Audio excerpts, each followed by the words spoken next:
창세기 42장. 그때에 야곱이 애굽에 곡식이 있음을 보고 아들들에게 이르되 너희는 어찌하여 서로 바라보고만 있느냐. 야곱이 또 이르되 내가 들은즉 저 애굽에 곡식이 있다 하니 너희는 그리로 가서 거기서 우리를 위하여 사오라. 그러면 우리가 살고 죽지 아니하리라 하매 요셉의 형 10사람이 애굽에서 곡식을 사려고 내려갔으나 야곱이 요셉의 아우 베냐민은 그의 형들과 함께 보내지 아니하였으니 이는 그의 생각에 재난이 그에게 미칠까 두려워함이었더라. 이스라엘의 아들들이 양식 살아간 자 중에 있으니 가나안 땅에 기근이 있음이라. 그때 요셉이 나라의 총리로서 그 땅 모든 백성에게 곡식을 팔더니 요셉의 형들이 와서 그 앞에서 땅에 엎드려 절하매 요셉이 보고 형들인 줄을 아나 모른 채 하고 엄한 소리로 그들에게 말하여 이르되 너희가 어디서 왔느냐. 그들이 이르되 곡물을 사려고 가나안에서 왔나이다. 요셉은 그의 형들을 알아보았으나 그들은 요셉을 알아보지 못하더라. 요셉이 그들에게 대하여 꾼 꿈을 생각하고 그들에게 이르되 너희는 정탐꾼들이라. 이 나라의 틈을 엿보려고 왔느니라. 그들이 그에게 이르되 내 주여 아니니이다. 당신의 종들은 곡물을 사러 왔나이다. 우리는 다 한 사람의 아들들로서 확실한 자들이니 당신의 종들은 정탐꾼이 아니니이다. 요셉이 그들에게 이르되 아니라 너희가 이 나라의 틈을 엿보러 왔느니라. 그들이 이르되 당신의 종 우리들은 12 형제로서 가나안 땅 한 사람의 아들들이라. 막내 아들은 오늘 아버지와 함께 있고 또 하나는 없어졌나이다. 요셉이 그들에게 이르되 내가 너희에게 이르기를 너희는 정탐꾼들이라 한 말이 이것이니라. 너희는 이같이 하여 너희 진실함을 증명할 것이라.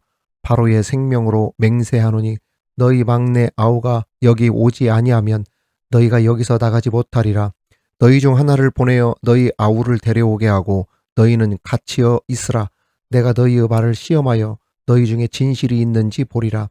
바로의 생명으로 맹세하노니 그리하지 아니하면 너희는 과연 정탐꾼이니라 하고 그들을 다 함께 3일을 가두었더라. 사흘 만에 요셉이 그들에게 이르되 나는 하나님을 경외하노니 너희는 이같이 하여 생명을 보존하라. 너희가 확실한 자들이면 너희 형제 중 한 사람만 그 옥에 갇히게 하고 너희는 곡식을 가지고 가서 너희 집안에 굶주림을 구하고 너희 막내 아우를 내게로 데리고 오라. 그러면 너희 말이 진실함이 되고 너희가 죽지 아니하리라 하니 그들이 그대로 하니라. 그들이 서로 말하되 우리가 아우의 일로 말미암아 범죄하였도다. 그가 우리에게 애걸할 때에 그 마음의 괴로움을 보고도 듣지 아니하였으므로 이 괴로움이 우리에게 임하도다. 루벤이 그들에게 대답하여 이르되 내가 너희에게 그 아이에 대하여 죄를 짓지 말라고 하지 아니하였더냐. 그래도 너희가 듣지 아니하였느니라. 그러므로 그의 핏값을 치르게 되었도다 하니 그들 사이에 통역을 세웠으므로 그들은 요셉이 듣는 줄을 알지 못하였더라. 요셉이 그들을 떠나가서 울고 다시 돌아와서 그들과 말하다가 그들 중에서 시므온을 끌어내어 그들의 눈앞에서 결박하고 명하여 곡물을 그 그릇에 채우게 하고 각 사람의 토는 그의 자루에 도로 넣게 하고 또 길 양식을 그들에게 주게 하니 그대로 행하였더라. 그들이 곡식을 나귀에 싣고 그곳을 떠났더니 한 사람이 여관에서 나귀에게 먹이를 주려고 자루를 풀고 본즉 그 돈이 자루 아귀에 있는지라. 그가 그 형제에게 말하되 내 돈을 도로 넣었도다. 보라 자루 속에 있도다. 이에 그들이 혼이 나서 떨며 서로 돌아보며 말하되 하나님이 어찌하여 이런 일을 우리에게 행하셨는가 하고 그들이 가나안 땅에 돌아와 그들의 아버지 야곱에게 이르러 그들이 당한 일을 자세히 알리어 아뢰되 그 땅의 주인인 그 사람이 엄하게 우리에게 말씀하고 우리를 그 땅에 대한 정탐꾼으로 여기기로 우리가 그에게 이르되 우리는 확실한 자들이요 정탐꾼이 아니니이다. 우리는 한 아버지의 아들 12 형제로서 하나는 없어지고 막내는 오늘 우리 아버지와 함께 가나안 땅에 있나이다 하였더니 그 땅의 주인인 그 사람이 우리에게 이르되 내가 이같이 하여 너희가 확실한 자들임을 알리니 너희 형제 중에 하나를 내게 두고 양식을 가지고 가서 너희 집안에 굶주림을 구하고 너희 막내 아우를 내게로 데려오라. 그러면 너희가 정탐꾼이 아니요 확실한 자들임을 내가 알고 너희 형제를 너희에게 돌리리니 너희가 이 나라에서 무역하리라 하더이다 하고 각기 자루를 쏟고 본즉 각 사람의 돈 뭉치가 그 자루 속에 있는지라. 그들과 그들의 아버지가 돈 뭉치를 보고 다 두려워하더니 그들의 아버지 야곱이 그들에게 이르되 너희가 나에게 내 자식들을 잃게 하도다. 요셉도 없어졌고 시므온도 없어졌거늘 베냐민을 또 빼앗아 가고자 하니 이는 다 나를 해롭게 함이로다. 르우벤이 그의 아버지에게 말하여 이르되 내가 그를 아버지께로 데리고 오지 아니하거든 내 두 아들을 죽이소서. 그를 내 손에 맡기소서. 내가 그를 아버지께로 데리고 돌아오리이다. 야곱이 이르되 내 아들은 너희와 함께 내려가지 못하리니 그의 형은 죽고 그만 남았음이라. 만일 너희가 가는 길에서 재난이 그에게 미치면 너희가 내 흰 머리를 슬퍼하며 수올로 내려가게 함이 되리라. 아멘. 사랑하는 우리 교우 여러분, 구독자 여러분, 하나님의 복이 말씀 가운데 함께하기를 바랍니다. 지난 시간에 이어서 창세기 42장의 말씀으로 함께 그 은혜를 나누도록 하겠습니다. 7년 대흉년의 여파는 가나안에도 불어닥쳤습니다. 양식을 구하기 위해 야곱은 궁여지책으로 아들들을 애굽으로 보내는데 결국 요셉의 형들이 애굽의 총리 앞에 서게 되었습니다. 이 모든 각본은 이미 하나님께서 짜 놓으셨던 것입니다. 모든 시간과 역사들이 하나님이 계획하신 대로 흘러가고 있죠. 아무튼 형들은 총리가 자신들이 미디안 상인에게 팔아 넘겨놓고 죽었다며 아버지 야곱에게 거짓말까지 했던 동생 요셉인 줄은 꿈에도 몰랐습니다. 완전 범죄를 꿈꿨으나 언젠가는 그 진실이 밝혀지게 되듯이 자신들이 은폐하려 했던 죽은 줄로만 알았던 그 요셉 앞에 그들이 서게 된 것입니다. 이렇게 될 줄 어찌 상상이나 했겠습니까? 아무튼 지금은 형들이 총리가 요셉인 줄은 모르고 있습니다. 그러나 과거 요셉에게 행했던 죄를 생각하면서 형제들은 서로 후회하며 당황해하고 있습니다. 그 당황한 모습을 누가 보고 있습니까? 바로 요셉이 보고 있는 것입니다. 이는 마치 예수를 믿지 않고 불신자들이 혹은 악인들이 장차 심판주이신 하나님 앞에 공포에 떨며 두려움에 떨며 서게 될 마지막 심판대의 모습을 연상시킵니다. 자, 그렇다면 오늘 말씀을 통해 주시는 교훈이 무엇이 있는지 살펴보면서 그 은혜를 나누도록 하겠습니다. 첫째, 우리에게 주시는 교훈은 성도는 영혼을 살려내는 일에 사명감이 있어야 한다는 것입니다. 1절, 2절을 보면 야곱은 가나안 땅에 기근이 들어 온 가족이 굶어 죽을 위기에 처하자 그의 아들들을 향하여 애굽에 가서 곡식을 사올 것을 명령하였습니다. 여기 보십시오. 명령했다고 했어요. 그러니까 아들들은 자발적으로 가려고 하지 않았던 것을 알 수 있습니다. 야곱이 이처럼 아들들에게 애굽에 가서 곡식을 사오라고 한 것은 애굽에 곡식이 있음을 알았고 또 보았기 때문이고 또 이웃 사람들이 애굽에서 곡식을 사오는 것을 보았기 때문입니다. 그렇다고 한다면 아니 늙은 아버지 야곱도 이런 모습을 아시고 보았다는데 장성한 아들들도 그 모습을 모를 리가, 보지 못했을 리가 없다는 것이죠. 그런데도 야곱의 아들들은 그 어려운 형편에 처했는데도 두 손, 두 발 이렇게 놓고 서로 미루어 애굽으로 가려고 하지 않았던 것입니다.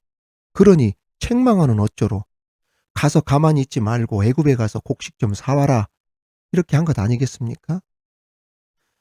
장성한 야곱의 아들들은 어린 아이들이 아닙니다. 이미 가정을 가지고 있었던 가장들이에요. 가정 생계를 책임져야 할 가장으로서 이러한 모습들은 옳은 태도가 아니었던 것이죠. 그래서 늙은 아버지 야곱은 아들들을 향해 꾸짖기를 너희는 어찌하여 서로 바라만 보고 있느냐. 다시 말하면 문제가 있으면 문제를 해결하려 노력도 한번 해보고 애를 쓰고 그래야지. 어떻게 굶어 죽게 생겼다고 힘들다고 말은 하는데 먼 산만 멀뚱멀뚱 바라보고만 있으면 어떻게 하느냐. 왜 너희 집 일인데 우리 집 일인데 남 일처럼 구경만 하고 있느냐. 크게 책망했던 것입니다.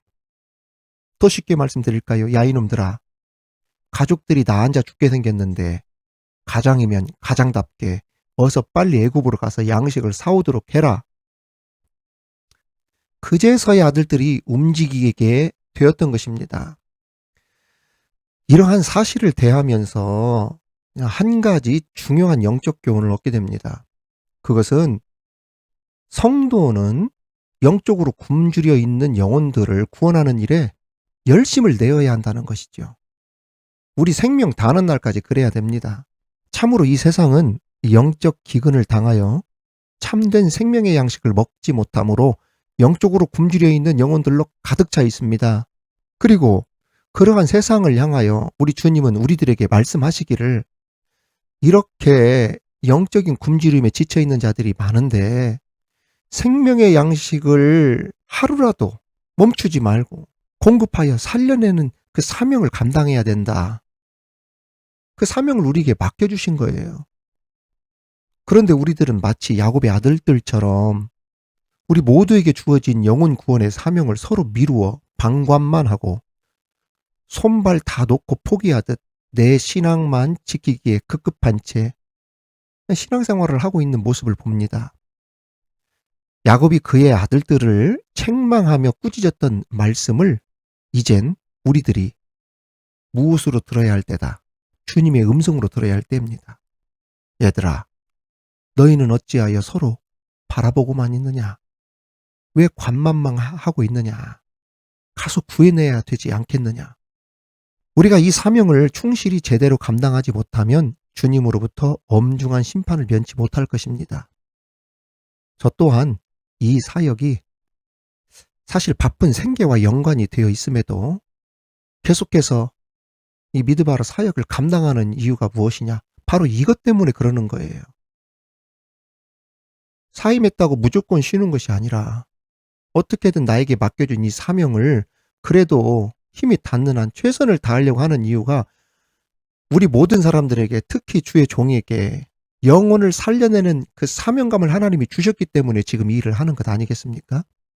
솔직히 여러분들이 듣는 한편의 설교라든지 오늘의 기도라든지 이것이 들으니까 3분이고 들으니까 20분 설교, 15분 설교지, 이거 나오려면 말입니다, 이게 뚝딱 하고 나오는 게 아니에요.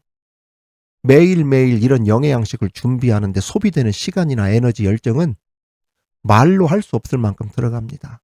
어떤 분이 성경 통독하는 것도 뭐 10번, 20번 반복하면서 틀렸다 지웠다 틀렸다 지웠다 너무 힘들었다고, 통독하는 것만도 그렇게 힘들었다고 그러더라고요.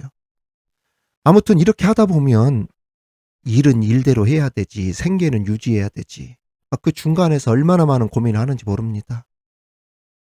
점심 전후에 집사람과 같이 일을 하고 있지만 밤 늦게까지 일을 하려 하는데 이러한 시간들이 사실 제게 부담이 될 때가 왜 없겠어요. 이 생계 문제와 직결이 되어 있는데 말입니다.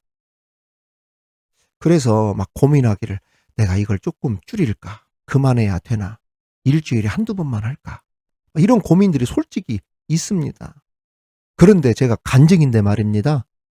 정말 이럴 때마다 하나님께서 사람을 기가 막히게 붙여주셔요. 이게 제 간증인데, 그래서 제가 집사람 보고 그랬어요.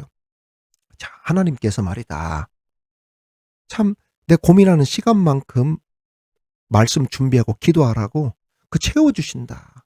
제가 그 간증을 얼마 전에도 했습니다. 무슨 뜻이냐면, 하나님께서 영혼을 살려내는 귀한 사명을 주셨기 때문에 이 일이 얼마나 소중한지 깨닫고 매일매일 오늘의 기도와 말씀을 통해 영의 양식을 준비하라, 하나님께서 감당하라고 이렇게 참 일을 할 수 있는 만큼 하나님께서 저를 도와주시는 걸 내가 체험을 하고 있어요.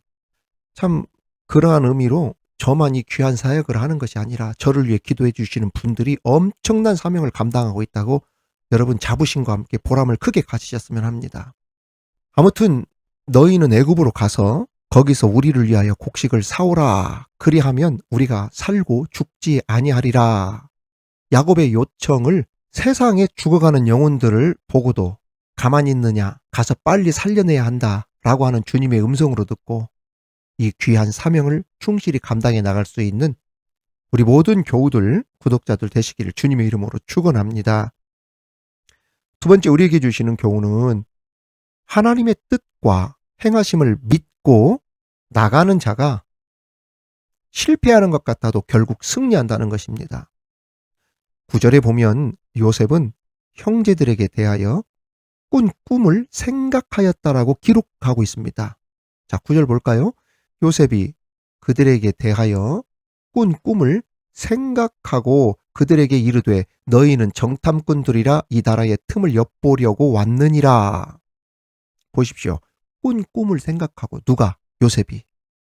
요셉은 평생 자신에게 보여주셨던 하나님의 꿈을 잊지 않았습니다. 마음속에 가슴속에 새겨두었던 것이죠. 그리고 하나님의 뜻과 행하심을 믿고 나간 겁니다.